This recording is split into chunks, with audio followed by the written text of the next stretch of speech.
ടാക്സികൾ നമുക്ക് എല്ലാവർക്കും ഒഴിച്ചുകൂടാൻ പറ്റാത്ത ഒരു യാത്രാ മാധ്യമമാണ്. ലോകത്ത് പ്രശസ്തമായിട്ടുള്ള പല ടാക്സികളുണ്ട്. ലണ്ടൻ ടാക്സി ഉണ്ട്, ന്യൂയോർക്ക് ടാക്സി ഉണ്ട്, ടോക്കിയോ ടാക്സി ഉണ്ട്. എന്നാൽ നമ്മുടെ ഇന്ത്യയിൽ ഏറ്റവും അറിയപ്പെടുന്ന ഒരു ടാക്സി എന്ന് പറയുന്നത് ബോംബെ ടാക്സിയാണ്. കാലാപീല എന്ന് പറയുന്ന ബോംബെ ടാക്സിയാണ്. സോ ഇന്ന് ഈ ഫ്ലൈവീൽ ക്ലാസിക്കിൽ ഞാൻ കൊണ്ടുവന്നിരിക്കുന്നത് നമ്മുടെ വെരി ഓൺ പ്രീമിയർ പത്മിനി കാലാപീല ടാക്സിയാണ്. Welcome to Flywheel. ഫിയറ്റിൻ്റെ പേര് മാറി പ്രീമിയർ പത്മിനി എന്നാവുന്നത് തേർഡ് മോഡലോട് കൂടിയിട്ടാണ്. അതോടുകൂടി പിന്നീട് വന്നിരിക്കുന്ന മോഡലെല്ലാം പ്രീമിയർ പത്മിനി എന്നുള്ള പേരിലാണ് അറിയപ്പെടുന്നത്. ഒരു കാലത്ത് നമ്മുടെ മൂവികളെല്ലാം തന്നെ സ്റ്റാർസുകൾ ഉപയോഗിച്ച് സ്റ്റൈലിഷായി കണ്ടിരുന്ന ഒരു കാറാണ് പ്രീമിയർ പത്മിനി. പ്രീമിയർ പത്മിനി വളരെ സ്ട്രോങ്ലി എസ്റ്റാബ്ലിഷ് ചെയ്തു. ഇന്ത്യയിൽ തന്നെ ഒരുപാട് നല്ല മാർക്കറ്റ് ഷെയർ ലഭിച്ചിരുന്ന മോഡലാണ് premier Padmini. Ambassador Calcutta taxi ആയ പോലെ ബോംബെയിലെ ടാക്സിയായി മാറുന്നത് പ്രീമിയർ പത്മിനിയായിരുന്നു. അതുപോലെ തന്നെ ലണ്ടൻ ടാക്സി എന്ന് പറയുന്ന പോലെ കാല ടാക്സി എന്നുള്ള പേരിൽ ഇന്ത്യയിൽ പോപ്പുലറായിട്ട് നിൽക്കുന്ന മുംബൈ ടാക്സി പ്രീമിയർ പത്മിനിയാണ്. ഇത് വളരെ സ്ട്രോങ്ലി പ്രീമിയർ ഡെവലപ്പ് ചെയ്ത് വന്നു. എന്നാൽ മാരുതിയുടെ ഇന്റർവെൻഷൻ വന്ന ശേഷം അംബാസഡറിനും ഉള്ള പോലെ തന്നെ പ്രീമിയറും ത്രെഡ് എന്നായി. എൻ്റെ ചെറുപ്പകാലത്ത് നമ്മുടെ റോട്ടിലുണ്ടായിരുന്ന രണ്ട് മെയിൻ കാറുകളായിരുന്നു അംബാസഡറും പ്രീമിയർ പത്മിനിയും. പിന്നെ മാരുതി ഉണ്ടായിരുന്നു. അംബാസഡർ കഴിഞ്ഞാൽ ഏറ്റവും വലിയ കാറ് പ്രീമിയർ പത്മിനിയായിരുന്നു. ഇന്നിപ്പോൾ അതൊരു ചെറിയ കാറായി മാറിയിരിക്കുകയാണ്. നമ്മളെ ചെറിയ കാറെന്ന് പറയുന്ന പല കാറ് പോലും ഇതിനെക്കാട്ട് വലുതായിട്ട് എനിക്ക് തോന്നുന്നത്. ഡയമെൻഷനലി ചിലപ്പോൾ നീളം കൊണ്ട് കുറച്ച് കുറഞ്ഞേക്കാം, പക്ഷേ ഓവറോൾ സൈസ് കാണുമ്പോൾ ഇത് വളരെ കോമ്പാക്റ്റ് ക്യൂട്ട് കാറായി മാറിയിട്ടുണ്ട്. പ്രീമിയർ പത്മിനിയുടെ ഡിസൈനെ കുറിച്ച് പറയുമ്പോൾ ഇറ്റാലിയൻ ഡിസൈനാണത്. ഇറ്റാലിയൻ ഡിസൈൻ എന്ന് പറയുമ്പോൾ ഫിയറ്റിൽ നിന്നും വന്നിട്ടുള്ള കാറാണ് പ്രീമിയർ പത്മിനി. അതിൻ്റെ ഡീറ്റെയിൽ നമ്മളിപ്പോൾ ഹിസ്റ്ററിയിലായിരുന്നു. പക്ഷേ അതിൻ്റെ ഡിസൈനെ കുറിച്ച് പറയുമ്പം ഇപ്പോഴും ഒരു ഐഡൻറ്റിറ്റി നിൽക്കുന്ന ഡിസൈനാണ്. ഈ റൗണ്ട് ലൈറ്റും ഈ ഒരു ഡോമും പിന്നെ ഈ ബോണറ്റിൽ വന്നിരിക്കുന്ന സെൻട്രൽ ലൈൻ, വലിയ ഗ്രില്ല്, ഇതെല്ലാം കൂടി ചേരുമ്പോൾ ആ ഒരു പ്രോപ്പർ യൂറോപ്യൻ ഫീല് നമുക്ക് കിട്ടുന്നുണ്ട്. സൈഡ് പ്രൊഫൈലിലൊക്കെ വരുമ്പോഴും പ്രോപ്പർ 3 ബോക്സ് ഡിസൈനാണ്. സ്ട്രെയിറ്റ് ഹുഡ് ഉണ്ട്, വലിയ വീൽ ആർച്ച്. അതും തന്നെ അംബാസഡറിനേക്കാൾ എനിക്ക് ഇഷ്ടമുണ്ടായിരുന്ന ഒരു വീൽ ആർച്ച് ആയിരുന്നു ഇത്. കാരണം ഈ റൗണ്ട് ഷേപ്പ് ശരിക്കും നിലനിർത്തിയിട്ട് അതങ്ങനെ കണ്ടിന്യൂ ചെയ്തിട്ട് പോകുന്നുണ്ട്. ശരിക്കും ആ ബോക്സി സ്റ്റൈൽ റൂഫും ആ ഒരു എന്താ പറയുക ഒരു ബോക്സി ഗ്ലാസും എല്ലാം തന്നെ ശരിക്കും ഒരു നല്ല എലമെൻ്റാണ്. ഈ ബോംബെ ടാക്സി എന്ന് പറയുമ്പോൾ ശരിക്കും ഒരു കാരിയർ ഒരു എലമെൻ്റ് തന്നെയാണ്. അതിൽ ഈ പറഞ്ഞ ഒരു ബോംബെയിൽ കാണുന്ന പഴയ തകരത്തിൻ്റെ ബോക്സും നമ്മൾ കാർട്ടൂൺ എന്ന് പറയും പഴയ ആൾക്കാർ കാർട്ടൺസ് എല്ലാം. പിന്നെ ഈ ഒരു സീപ്പലറിലുള്ള ഡീറ്റെയിലിംഗ് അതും അന്ന് പ്രീമിയർ പത്മിനിയുടെ ഒരു അട്രാക്ഷനായിരുന്നു. ഈ ഒരു ബെൻഡ് ഗ്ലാസ് അട്രാക്ഷനാണ്. റിയറിലേക്ക് വരുമ്പോൾ ഈ ഒരു ഫിന്ന് അതും ടെയിൽ ലൈറ്റിലേക്ക് നിൽക്കുന്നൊരു ഫിന്നാണ്. ഗ്ലോസി ആയിട്ടുള്ളൊരു ക്രോം ബമ്പർ വരുന്നുണ്ട്. ഈ തുറക്കുന്ന ഹാൻഡിലെല്ലാം തന്നെ ആ ഓൾഡ് സ്കൂൾ ഫീൽ ശരിക്കും ലഭിക്കുന്ന രീതിയിലുള്ള. സോ പ്രോപ്പർ ഒരു ഡിസൈനെ കുറിച്ച് പറയുമ്പോൾ ആ ഒരു ഇറ്റാലിയൻ ഡിസൈൻ ഇന്നും യുണീക്കായി നിൽക്കുന്നുണ്ട്. പറയുമ്പോൾ ഞാൻ പറഞ്ഞ പോലെ തന്നെ പണ്ടത്തെ വലിയ കാറിന്ന് ഇപ്പോൾ ചെറിയ കാറാണ്, പക്ഷേ സ്റ്റിൽ ലുക്ക് ക്യൂട്ട്. ഇന്ന് ആർക്കെങ്കിലും പ്രോസസ്സ് ചെയ്യണമെന്നുണ്ടെങ്കിൽ വാം പ്രോസസ്സ് ചെയ്തിട്ട് സ്വന്തമാക്കിയിട്ട് റിസ്റ്റോർ ചെയ്ത് കഴിഞ്ഞാൽ നല്ലൊരു പ്രൈസ്ഡ് പൊസിഷനായിരിക്കും പ്രീമിയർ പത്മിനി.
നമ്മളിതാ പക്ക ടാക്സി റൈഡിൽ പോവാണ്. ശ്യാംജി ഉണ്ട്. ശ്യാംജി എന്ന് പറഞ്ഞാൽ മലയാളി തന്നെ ഉണ്ടോ. പുള്ളിക്കാരന് പക്ക ബോംബെ ടാക്സി ഡ്രൈവറെ പോലെ വൈറ്റ് ആൻഡ് വൈറ്റും ഗാന്ധി തൊപ്പിയിലിട്ടിട്ടുള്ളത്. ഈ ഒരു കാറിനൊരു പ്രത്യേകത എന്ന് പറഞ്ഞാൽ പ്രീമിയർ പത്മിനിയിൽ തന്നെ ഒരു ബോംബെ ടാക്സിക്ക് വേണ്ടി എല്ലാ കാര്യങ്ങളും ഉണ്ട്. അതായത് ഈ ബാക്കിലുള്ള ഈ ഫ്ലവർ, അതുപോലെ തന്നെ മുമ്പിൽ തൂങ്ങി കിടക്കുന്ന മുന്തിരി വള്ളി, blue light. Shyamji blue light ഇടാ. ഓക്കെ, ബ്ലൂ ലൈറ്റ് ഉണ്ട്. ഇനി പാട്ട് വേണോ? അതുണ്ട്.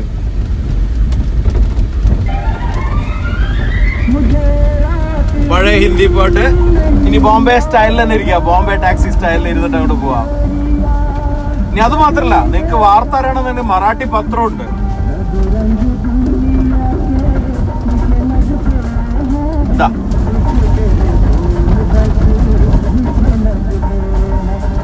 ഒരു വസ്തു എനിക്ക് മനസ്സിലാവില്ല.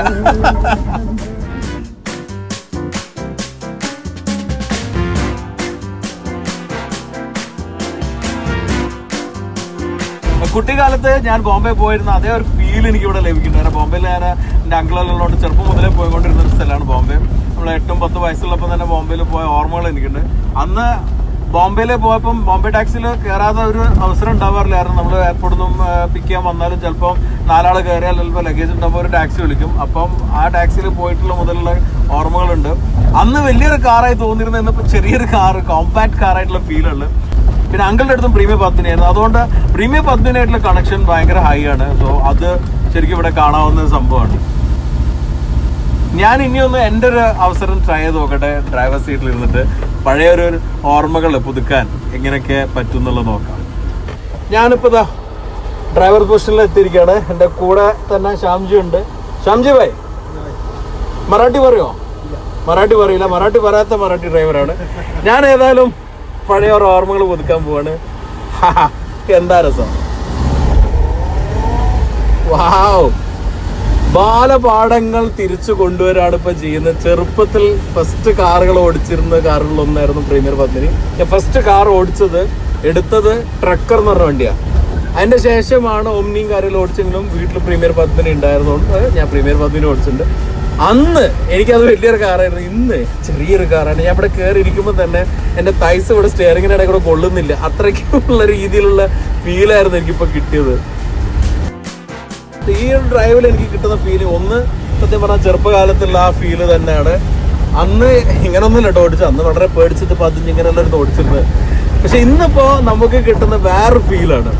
ഒരുപാട് കാറുകൾ വലിയ വണ്ടികളെല്ലാം ഓടിച്ചിട്ട് ചെറിയ വണ്ടി ഓടിക്കുന്ന ഫീലാണ്. പക്ഷെ ഈ നേരിയ സ്റ്റിയറിങ്ങും അതുപോലെ തന്നെ ഈ ഒരു പൊസിഷനും എല്ലാം തന്നെ വളരെ യുണീക്കായി തോന്നുന്നു. ഇപ്പോൾ നേരെ സ്റ്റിയറിംഗ് പറഞ്ഞപ്പോഴാണ് മറ്റൊരു ഓർമ്മ വന്നത്. ഞാൻ ഫസ്റ്റ് ഓടിച്ച റോൾസ് റോയ്സ് സിൽവർ സ്പിരിറ്റാണ്. 87 മോഡലും വെച്ചായിരുന്നു. അപ്പോൾ ആ സിൽവർ സ്പിരിറ്റിനാണെങ്കിലും ഇന്ന് കോമൺ ആയിട്ടുള്ള പത്തിനേക്കുള്ള കാര്യം നേരിയ സ്റ്റിയറിംഗ് ആണ്. റോൾസ് റോയ്സ് പണ്ട് അങ്ങനെയായിരുന്നു വന്നിരുന്നത്. എനിവേ, ഇതിൽ മറ്റൊരു കാര്യമുള്ള ഇതിൻ്റെ ഹാൻഡ് ഗിയറാണ്. ഇപ്പൊ സത്യം പറഞ്ഞാൽ ഇങ്ങനെ തേർഡിൽ പോകുമ്പോൾ സ്മൂത്ത് ആയിട്ടാണ് പോണത്. കംജി ഭായ്, എങ്ങനെയുണ്ട്? കസ്റ്റമേഴ്സ് എല്ലാം വന്നാൽ എങ്ങനെയാണ് റെസ്പോൺസ് ഉണ്ടാവാറ്? വളരെ അനുഭൂതിയാണ്. പിന്നെ ആ പഴയ കാലത്തിലേക്ക് തിരിച്ചു പോകുന്നതിന്റെ ഒരു സുഖം ഒരു പലപ്പോഴും പങ്കുവച്ചിട്ടുണ്ട്.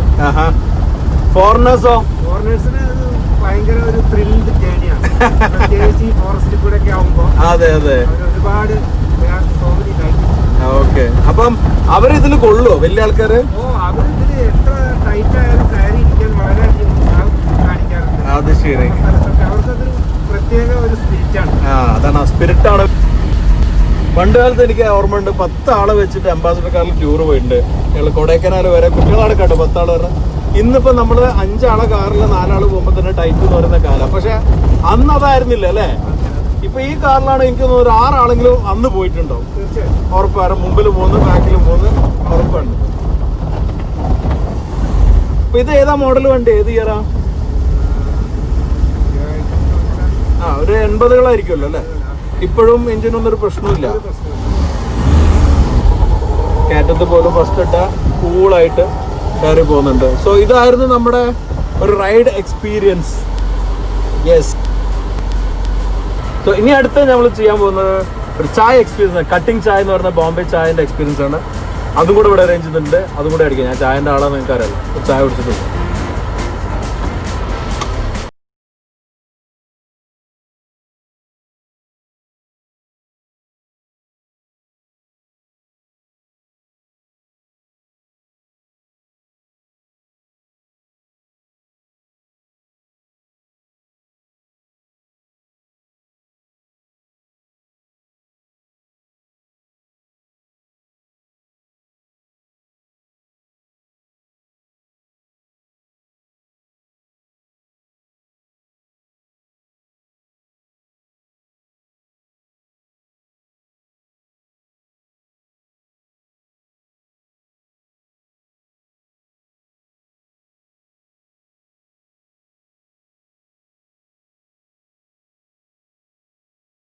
കട്ടിങ് ചായ കൂടെ കഴിഞ്ഞപ്പോൾ വളരെ ഡിഫറെൻ്റ് ആയിട്ടുള്ളൊരു ബോംബെ എക്സ്പീരിയൻസ് ഈ ഒരു കാർട്ടിൽ ലഭിച്ചു. ആക്ച്വലി ബോംബെയിലാണെങ്കിൽ ഈ ഒരു കാർഡ് കിട്ടില്ല, ബാക്കിയെല്ലാം തന്നെ ബോംബെ എക്സ്പീരിയൻസ് ആയിട്ടുണ്ട്.